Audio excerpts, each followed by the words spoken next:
anybody who wants to come along and change the fundamental definitions of pillars of society. It has significant ramifications. And earlier tonight, Dr. Carson gave us this statement. It reads, quote, "I regret the comments I made last week on this program, and I'm truly sorry if I offended some. It was certainly not my intention to equate those groups. They are obviously not comparable. Now, those who know me well know I have no hate in my heart for anyone. I have long believed in equal rights for gays, just not the redefinition of marriage. The real issue here is whether marriage should be redefined and what the ramifications of doing that are.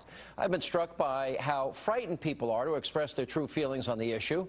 It's what I was talking about at the National Prayer Breakfast and will require both courage and kindness to reclaim the values of this nation." Joining me now with reaction are the chief strategist for the TeaParty.net, and that's Niger Innis, and civil rights attorney, talk radio, KBC 790 talk show host Leo Terrell. Welcome back, both of you. Good to see you. Leo. Good to be on. Welcome back. Thank you. Long before, now if you listen very closely to what he said, and he said that it didn't come out basically the way he wanted it to, but he said again and again that nobody should have the ability to change the historical definition of marriage.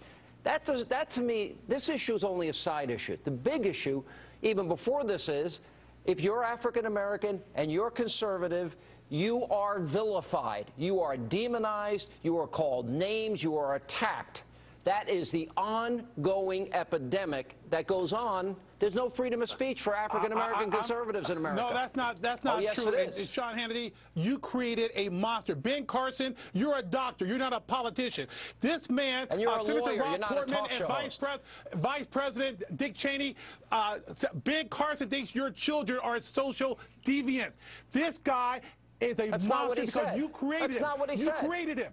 What do you mean I created him? God created him. I'm not the creator. I don't breathe life into people.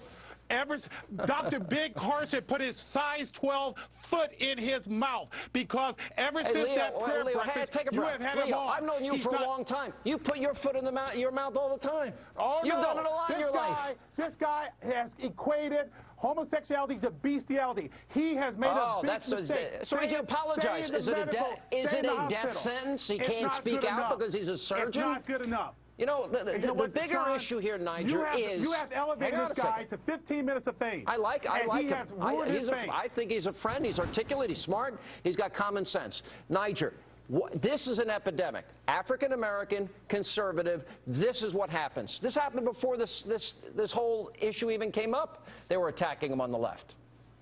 No question about it, and I disagree with my buddy Leo Terrell. I think Ben Carson is a hero. He's a wonderful role model. He's a credit to the race, the human race. He's an outstanding individual, well and we need more. We need more individuals like Ben Carson, Dr. Ben Carson, in politics, not less. And you know, for the students and for an intellectual institution that is supposed to be about welcoming different points of view, different ideas to a university setting. Only 8. This guy is a puppet. I'm sure, Leo. I'm sure you are not for censorship. I created him. I'm sure you are not for censorship. That's not true. Dr. Ben Carson has been an outstanding individual. We gave him an award over 10 years ago. He's an outstanding role model for our country.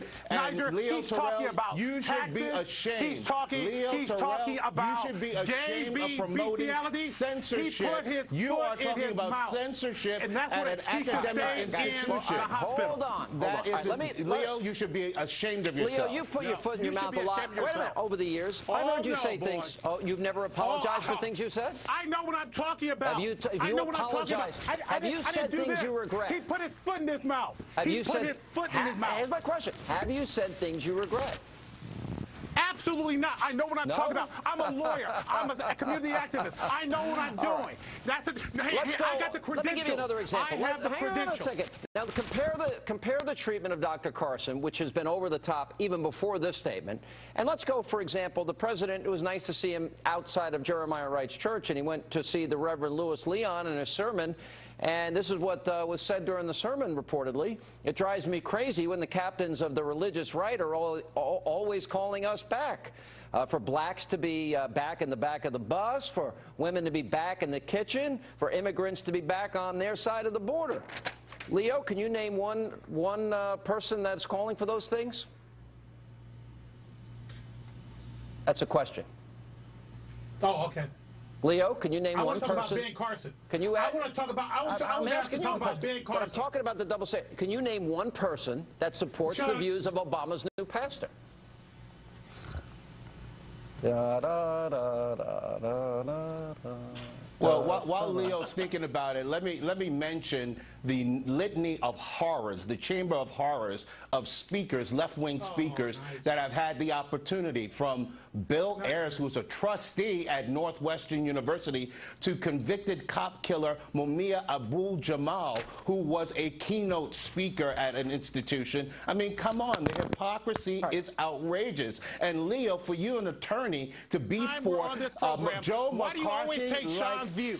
Why do you always an apologist for Sean Hannity? Censorship. Why? I'm an apologist. Why are you always for an apologist truth, for Sean Hannity? And Leo, Fox News. I know the Why truth feels like hell, but it's You're just not on the any truth, other program. Leo.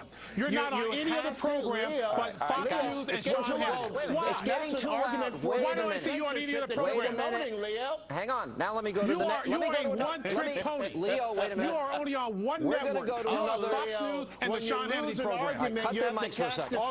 No, wait a minute. Now I'm going to go to another point. Let's go to the race-baiting dog whistles over at NBC News.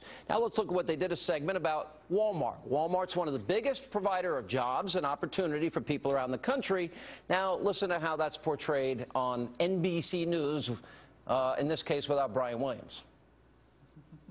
It's sort of like, all I could think about was when you're saying this is like sharecropping, except this is a giant company store, right? And the company store is feeding itself off of both the government and the people that it's enslaving.